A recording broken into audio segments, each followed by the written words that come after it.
First and foremost, I'd just like to say thank you to ICANN for accepting me into the NextGen program. It's been an honor so far. Thank you to my mentor, Roberto, and thank you to the tech team. If there's one thing I realized from being at this forum, it's how much work that goes into the background, how important that is, and how big of a difference it makes. Also, I brought a script because my brain is chock full of acronyms at this point. Today, I'm excited to share my personal journey into the world of internet governance, a story that not only celebrates what youth can achieve in this space, but also highlights how youth reshape conversations that were once the sole domain of established professionals. Today, I'd like to take you through my early experiences, the opportunities I encountered, and why embracing youth-led initiatives is so critical for the future of our digital landscape. My journey began in a communications policy class during my political science studies. At that time, my understanding of internet governance was vague at best. I had only heard the term and didn't grasp what it truly meant, and I'm still learning. In that classroom, I started questioning what it meant to participate in the governance of a network that affects nearly every aspect of modern life, something so ubiquitous. Alongside this, I often found myself comparing my abilities to those of my peers who seemed to effortlessly land impressive internships and side projects. This constant comparison, in all honesty, eroded my confidence. I'm not sure if anyone else can relate, but I remember moments browsing LinkedIn and being berated by seemingly exceptional accomplishments. Then came a turning point. One day, I received an email about Youth IGF Canada, a newly revived forum led by ICANN fellow Dana Kramer, designed to bring the voices of young people into the arena of internet governance. The invitation was unexpected, thrilling, and daunting. Youth IGF Canada was not just another program, it was a call to action for young people to take a seat at the table. Encouraged by a professor, I decided to apply. That single application was the catalyst for a series of events that would change my perspective and possibilities.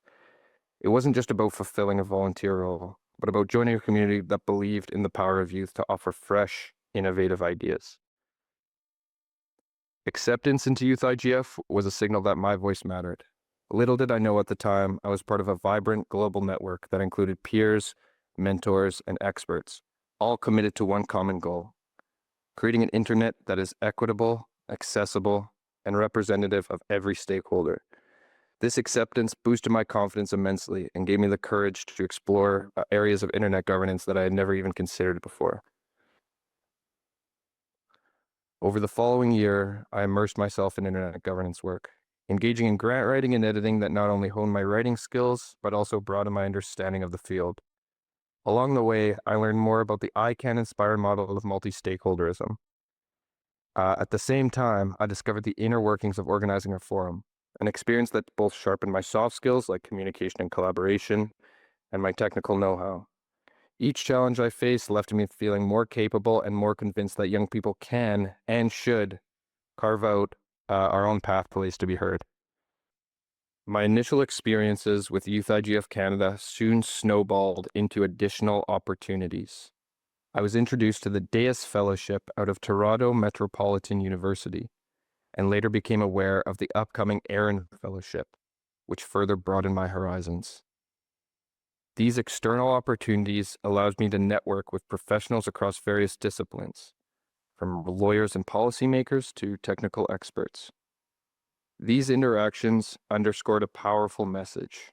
When youth mobilize and assert their value, traditional gatekeepers begin to take notice.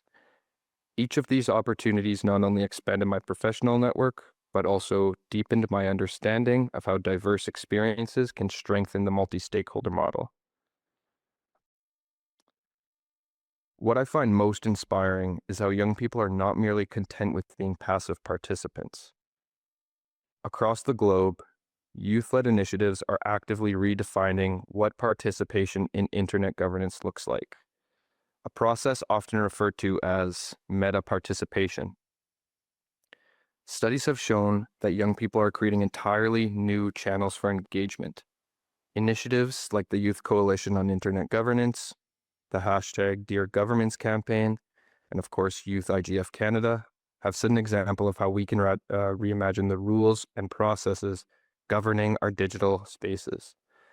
These initiatives aren't just about attending meetings.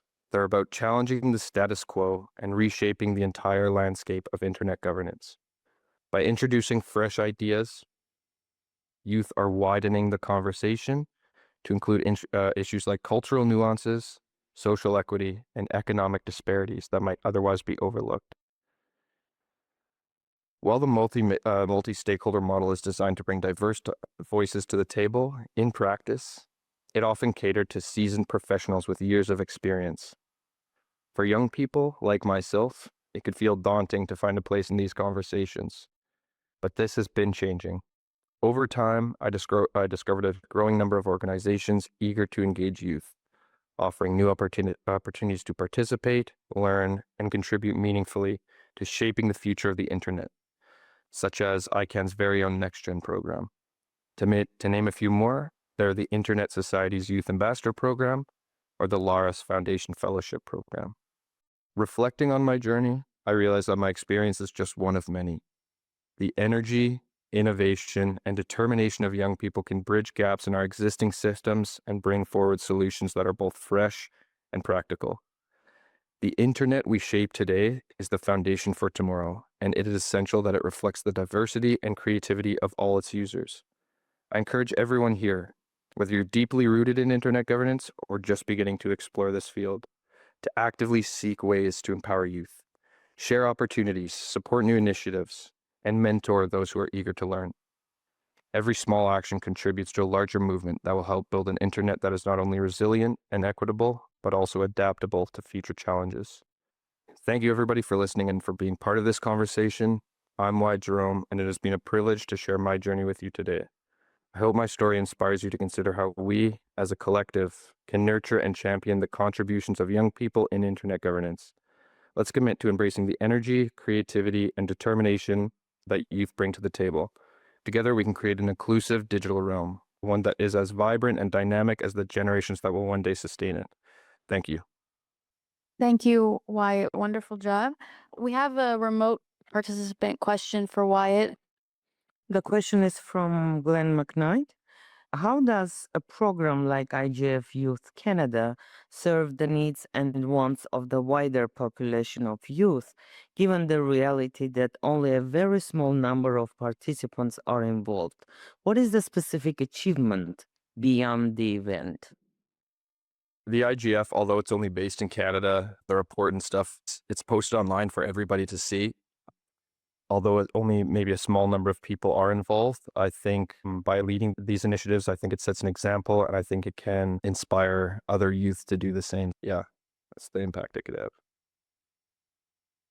Thank you. We'll go to Roberto next, please. First of all, thank you. In the picture of the world that you have shown, I see that in the very middle, there's Italy. I thought it's something that I thank you about. Now, my question is, you mentioned the IGF and the youth IGF, and then adding membership in adding, participation in ICANN, and so on. Maybe may I ask you to talk a little bit about the synergies that you can have by participating in this different fora? Like I was saying, my participation within internet governance is early on in its stages.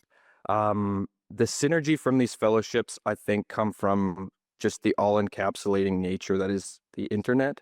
I don't think you're going to learn everything you need to through one different experience or one different fellowship or program or whatever. Even coming to ICANN, although it's I guess I would say the center of internet governance, even then it still leaves a lot on the table.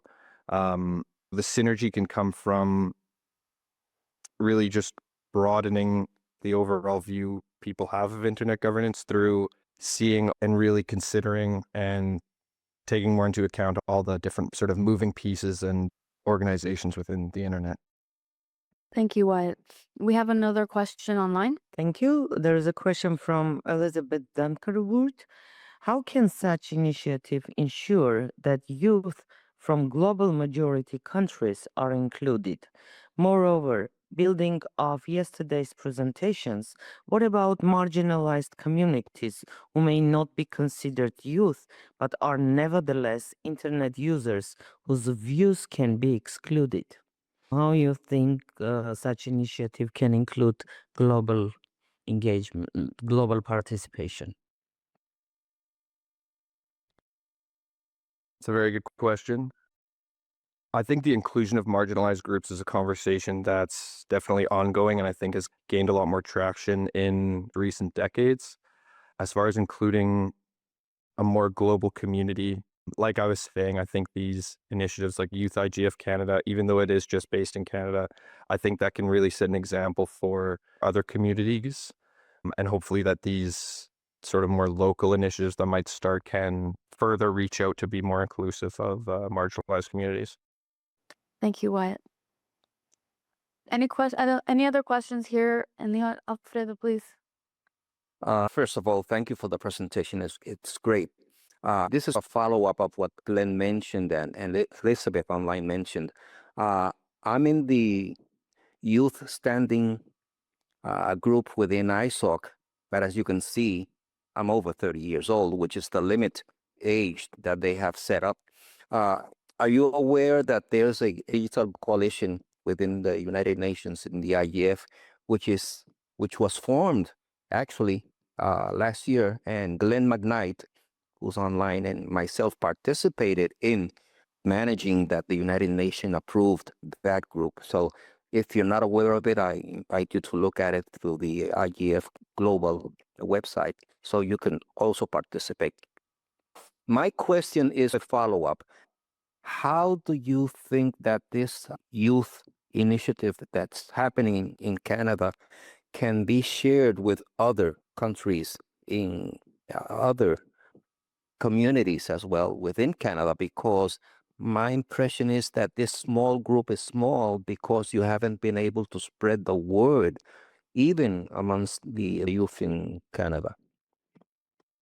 So thank you very much for letting me know about the UN Youth Coalition. I think we should talk about that afterward for sure. As far as spreading the word, we just started Youth IGF Canada last year, so it's still a very new initiative. What we're trying this year is building local coalitions. Canada is a very big country, so it can be hard to spread the word, especially when travel and whatnot is involved. But what we've done is we're going to dedicate local chapters to each province. And so hopefully that can help localize the issue a little more in a more kind of diverse way, more than it being more concentrated in the more metropolis cities like Toronto.